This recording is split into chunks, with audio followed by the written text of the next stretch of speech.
ಜಮಖಂಡಿ ಇಂಡಸ್ಲ್ಯಾಂಡ್ ಬ್ಯಾಂಕ್ನಿಂದ ಗ್ರಾಹಕರಿಗೆ ಭಾರೀ ಮೋಸ, ವಂಚನೆ, ಬೆದರಿಕೆ ಆರೋಪ. ಗ್ರಾಹಕರಿಗೆ, ವಾಹನ ಮಾಲೀಕರಿಗೆ ನಿತ್ಯ ಕಿರಿಕಿರಿ, ದಾದಾಗಿರಿ ಮಾಡುವ ಸೀಸರ್ಗಳು, ರಿಕವರಿ ಏಜೆಂಟರು. RBI ನಿಯಮಗಳನ್ನು ಸಂಪೂರ್ಣ ಗಾಳಿಗೆ ತೂರಿ ಗೂಂಡಾವರ್ತನೆ. ಗಾಡಿಗಳನ್ನು ಸೀಜ್ ಮಾಡುವ ಸೀಸರ್ಗಳು ಅಸಲಿ ಸೀಸರ್ಗಳು ಅಥವಾ ಗೂಂಡಾಗಳು? ತಮ್ಮ ಹೆಸರು ತಮಗೆ ಬರೆಯೋದಕ್ಕೆ ಬರದವರು ಸೀಸರ್ ಆಗಿದ್ದು ಹೇಗೆ?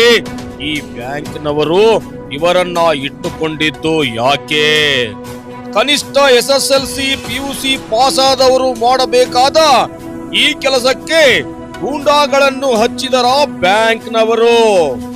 ನೀವು ಬ್ಯಾಂಕ್ ಸಿಬ್ಬಂದಿಯನ್ನು ಕಾನೂನು ಪ್ರಕಾರ ಪ್ರಶ್ನೆ ಮಾಡಿದರೆ ದಲಿತ ಪರ ಸಂಘಟನೆಗಳ ಮುಖಂಡರ ಬೆದರಿಕೆ ಕರೆ ಬರುತ್ತೆ. ಹುಷಾರ್! ಇಂಡಸ್ಲ್ಯಾಂಡ್ ಬ್ಯಾಂಕ್ನ ಅವಾಂತರಗಳು ಒಂದ ಎರಡ? ಈ ಬ್ಯಾಂಕ್ನ ವಂಚನೆಗಿಲ್ಲ ಕೊನೆ.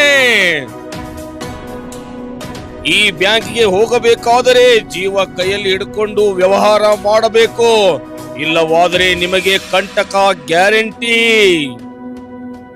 ಸರ್ಫೇಸ್ ಆಕ್ಟ್ ಸೆಕ್ಷನ್ 13, 2, 13, 4, 17 ಸಂಪೂರ್ಣ ಉಲ್ಲಂಘನೆ ಹಾಗೂ ದುರುಪಯೋಗ ಮಾಡುತ್ತಿರುವ ಬ್ಯಾಂಕ್ನವರು.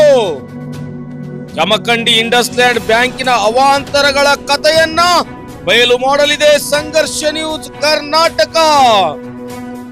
ಅತಿ ಶೀಘ್ರದಲ್ಲಿ ನಿರೀಕ್ಷಿಸಿ.